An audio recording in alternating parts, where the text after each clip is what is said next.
what is 名嘴? Political suicide. And more to make your own law. Where is my straight flag? Hi, I'm Seth. I'm currently one of the English teachers here at Core on Corner, and I used to work as a journalist at one of the Financial Times' publications in London. Today we're going to talk about some of the similarities and differences between UK commentators and Taiwan commentators. Let's get started. Here is a chart giving different characteristics of the UK and Taiwanese commentator scene. So we have what is a commentator, the style of a debate show, and the media overall situation. Later, I'm going to guess which one corresponds to the UK and which one corresponds to Taiwan. So first up is what is 名嘴? I guess the translation for this into English is commentator. Commentator and 名嘴, to my mind, are slightly different. Commentator comes from the word comment. Commentaries were originally written analysis of something. So on UK shows where you have a commentator that comes on, they're supposed to be experts. They're able to give analytical insight into something. Whereas 名嘴, the word kind of implies that these are star people who have a particular opinion on something and they're going to express that opinion. On the one hand, you have Taiwanese shows that may be a little bit more rowdy.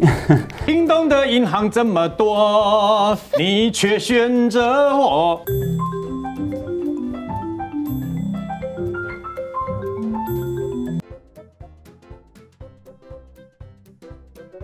And at the higher level in UK broadcasting, you have shows that are a bit more calmer and debates that are more provocative. They will invest less after Brexit. So the fact that we didn't even hear the word Brexit.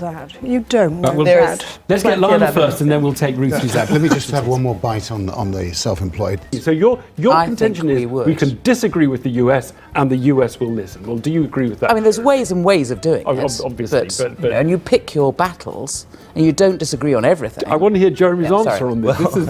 So on that basis, I might put Thai next to drama queen and Ying next to calm cucumber.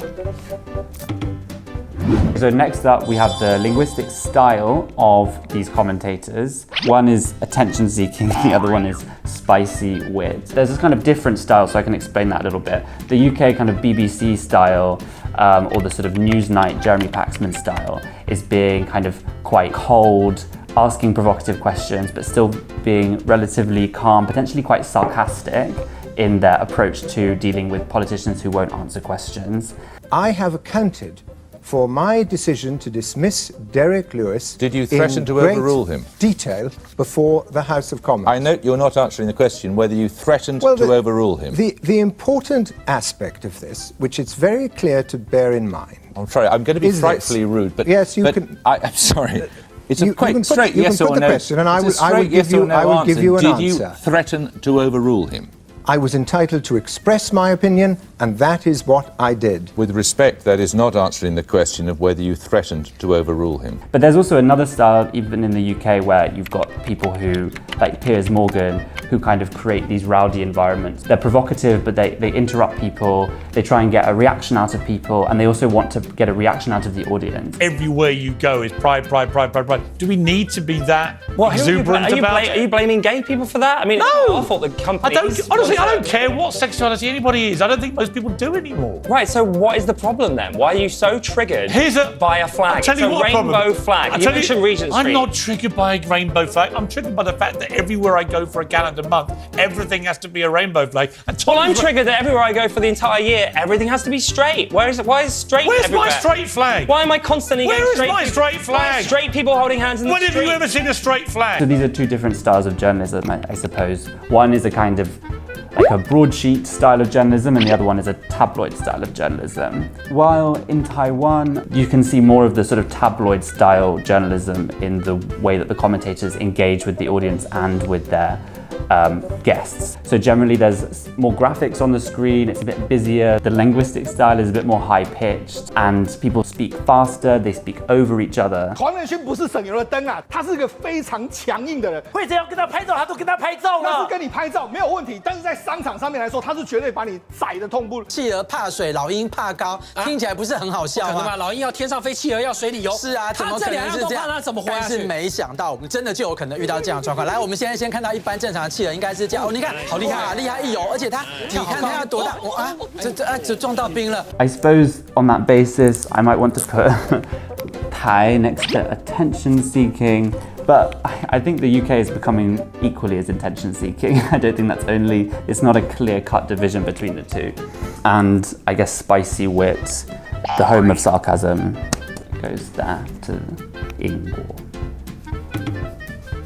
Okay, so next up we've got the style of these debate shows, or these discussion shows. I suppose in the UK, with shows like Newsnight or Question Time, there's a more clearly defined kind of agree and disagree already created even before the commentators start speaking. So in shows like Newsnight, you have like a 2-minute segment of a particular issue, and then they introduce the two guests. The two guests have wildly differing views on the same topic, and they let each person speak in turns. Question Time is where you have a lot, like 5 or 6 people who are invited to a particular show in a particular city in the UK, and they discuss a political issue. And they have politicians, they have commentators, celebrities, and then they all have to answer questions from the public.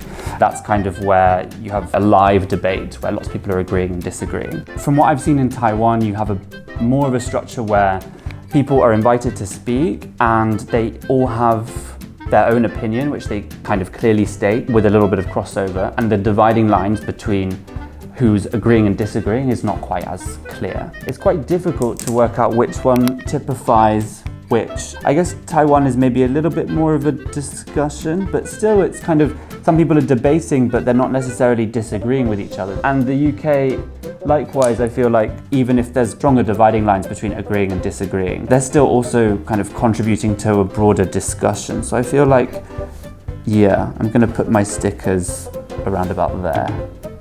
Are these sort of debate shows popular in the UK? I would say yes, historically. I think about 10 years ago they were particularly common. When I was at school, I might even talk about these debate shows with my friends at school or at university. But the fact that social media has become more and more important, I find that people seem to engage with these shows less and less. Because everyone gets their news through social media, where you just kind of look at clips of people that you want to see, clips of people who kind of back up your opinions. People are less inclined to watch a debate show for an hour where they hear views that differ from their own. Okay, next up we have public trustworthiness.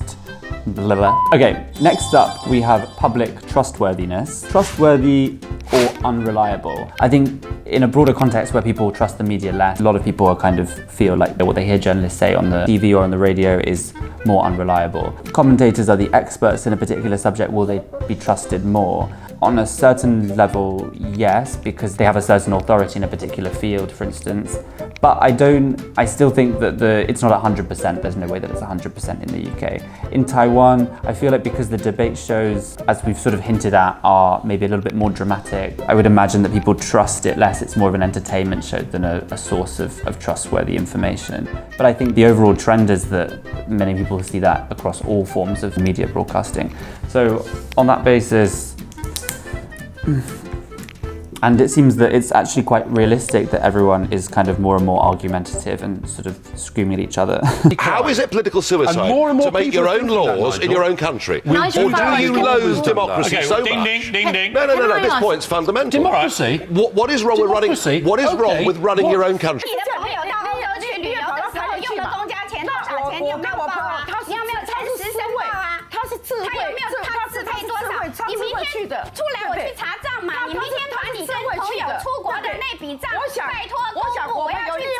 I don't know, a little bit there.